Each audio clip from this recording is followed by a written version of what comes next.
Al-An'am 9. Seorang penyair bermadah, takabur, sombong, jahil, lalai, dengki, dendam dan sangka buruk, dusta, mungkir janji, riak, marah dan mengumpat. Apakah lagi penyakit yang tidak mengenaiku, ya Tuhan? Sembuhkanlah daku dari segala penyakit dan tunaikanlah segala hajatku. Sesungguhnya aku mempunyai hati yang sakit dan Engkaulah penyembuh bagi segala penyakit. Perkara ketiga yang perlu diambil berat oleh orang yang berpuasa ialah penjagaan telinganya. Setiap perkara yang dibenci, yang haram untuk dikatakan dan dikeluarkan oleh lidah, maka haram juga memasang telinga mendengar perkara itu. Nabi SAW bersabda, kedua orang yang mengumpat dan mendengar umpatan terlibat dalam dosa. Perkara yang keempat ialah menjaga segala anggota badan yang lain, seperti menjaga tangan daripada memegang sesuatu yang haram, menjaga kaki daripada berjalan ke arah sesuatu yang haram, dan demikianlah juga dengan anggota-anggota badan yang lain. Begitu juga sewaktu berbuka perut, hendaklah dijaga daripada benda-benda syubhat. Orang yang berpuasa dan kemudian berbuka dengan makanan daripada sumber harta yang haram adalah seumpama seorang yang berubat untuk satu penyakit, tetapi mencampurkan ubat itu dengan sedikit racun. Walaupun ubat itu adalah baik untuk penyakitnya, tetapi pada masa yang sama, racun yang dicampur itu tetap akan membinasakan. Perkara kelima ialah pada masa berbuka janganlah makan terlalu banyak sehingga memenuhi perut walaupun daripada harta yang halal, kerana dengan berbuat demikian tujuan sebenar berpuasa terluput. Tujuan berpuasa ialah untuk mengurangkan kekuatan syahwat dan sifat kehaiwanan serta menambah kekuatan rohani dan sifat kemalaikatan. Selama 11 bulan kita telah banyak makan.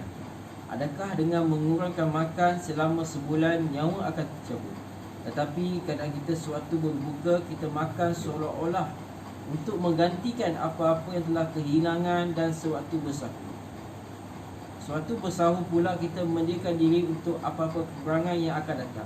Kita makan begitu banyak sedangkan kita tidak pernah makan sebanyak itu ketika di luar Ramadan. Atau sewaktu tidak berpuasa, seolah-olah bulan Ramadan Al-Mubarak telah menjadi musim keduri untuk kita. Imam Ghazali rahmatullahi alaih telah memberikan bagaimana tujuan puasa, iaitu untuk mengalahkan iblis dan mengawalkan nafsu syahwat. Itu dapat dicapai jika seorang itu menggantikan apa-apa yang telah kehilangan sepanjang hari pada masa dia berbuka. Sebenarnya kita tidak melakukan apa-apa selain daripada hanya menukarkan waktu makan kita sahaja. Selain itu, tiada apa-apa yang kita kurangkan. Bahkan makanan bertambah lebih banyak lagi dengan berbagai jenis hidangan yang tidak mudah didapati di luar Ramadan. Tetapi menjadi adat orang ramai untuk menyimpan makanan yang baik-baik untuk Ramadan. Kemudian apabila nafsu kelaparan sepanjang hari bertemu dengan kehilangan tersebut, lalu dimakan sekenyang-kenyangnya. Oleh itu, bukan kekuatan syahwat itu bertambah lemah, tetapi telah meledak dan melonjak-lonjak sehingga berlawanan dengan tujuan puasa yang sebenar. Terdapat berbagai-bagai tujuan di faedah berpuasa. Maksud puasa disyariatkan pun ialah untuk mencapai sebagai manfaat.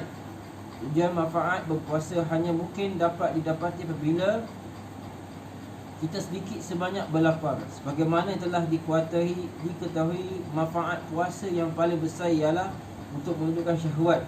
Ini pun bergantung kepada keadaan puasa tersebut, iaitu sebagai masa berlalu dalam keadaan berlapar.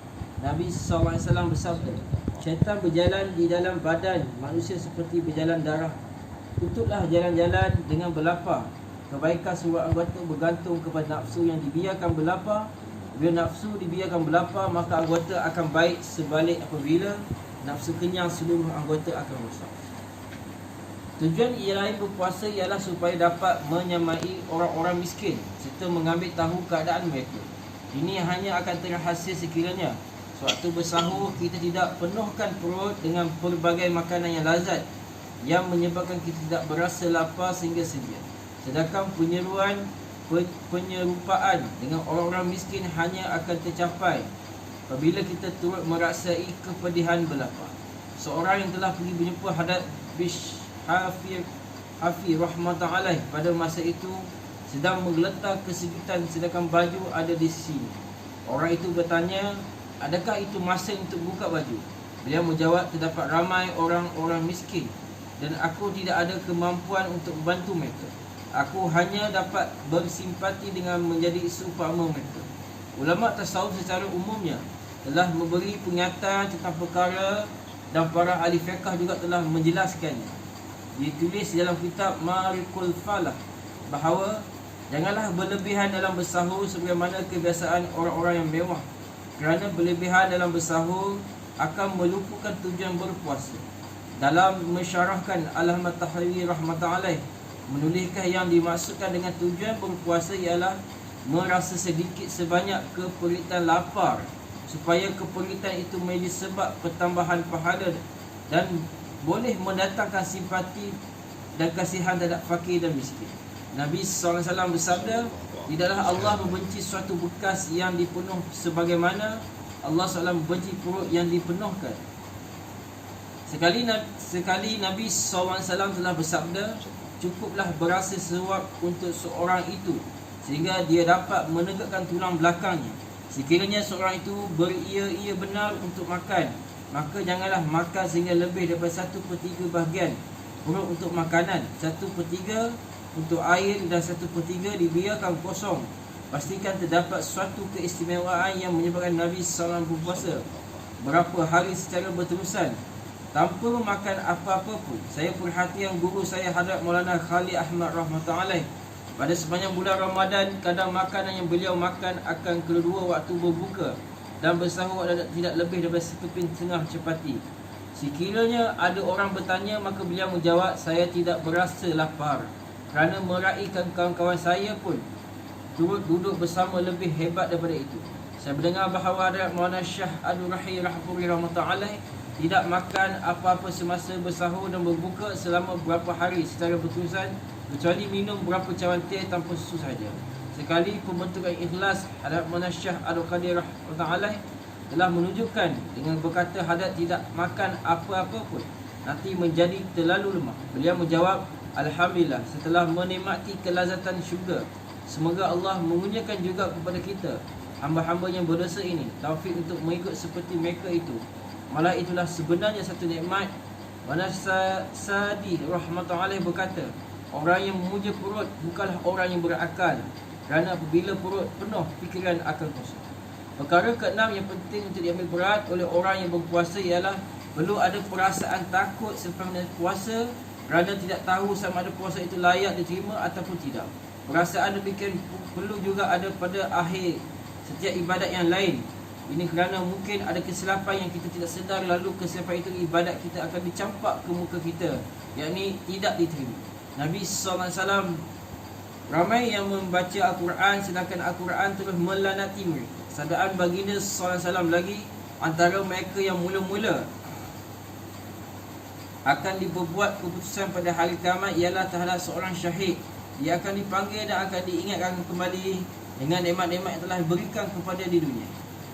Dia akan mengakui semua nikmat itu. Kemudian dia akan ditanya apakah yang telah dilakukan untuk menunaikan hak nikmat tersebut. Yang telah melakukan untuk menunaikan hak nikmat tersebut, dia akan berkata, saya telah berjihad di jalanmu sehingga saya telah gugur syahid. Lalu dikata kepadanya, kamu dusta. Kamu telah berjihad supaya orang mengata kamu seorang pahlawan, dan itu telah pun dipulahi. Lepas itu dia diperintah supaya diheret ke dalam muka telengkuk ke bawah. Dia akan dilontar ke dalam neraka jahanam. Demikian juga seorang alim dipanggil, dia pun akan diingatkan kembali akan nikmat-nikmat Allah SWT. Dan kemudian akan ditanya ke atas nikmat-nikmat Allah SWT, apakah yang telah dilakukan. Ia akan berkata, setelah belajar ilmu telah mengajar orang lain, dan setelah membaca Quran demi keadaanmu, akan dikata kepadanya, kamu dusta. Semua yang telah dilakukan supaya dikatakan kamu seorang alim, dan telah pun dipenuhi. Dia juga akan perintahkan supaya diheret dalam keadaan terlangkup, dilontarkan ke dalam neraka jahanam. Kemudian juga seorang hartawan akan dipanggil setelah ditanya tentang nikmat-nikmat Allah SWT dan mengakuan telah diambil, maka dia ditanya, apakah amal yang telah dilakukan terhadap nikmat-nikmat Allah SWT? Dia akan berkata, dia satu kebajikan pun tidak saya belanjakan harta saya. Akan dikatanya kepadanya, kamu dusta itu semua berlaku supaya kamu digelar seorang dermawan dan telah dipulehi. Dan juga dia akan diperintahkan supaya diheret dalam keadaan terlangkup dan dilontar ke dalam neraka jahanam. Semoga Allah SWT melindungi kita semua. Ini semua adalah natijah daripada niat yang tidak betul. Banyak cerita seumpama ini telah disebut dalam hadis. Oleh itu di samping menjaga niat masing-masing, mereka yang berpuasa adalah sentiasa menaruh perasaan takut terhadap keadaan demikian dan sentiasa berdoa supaya Allah SWT menjadikan puasanya sebagai penyebab keredaannya. InsyaAllah. InsyaAllah. Amalkan. Amalkan. Alhamdulillah.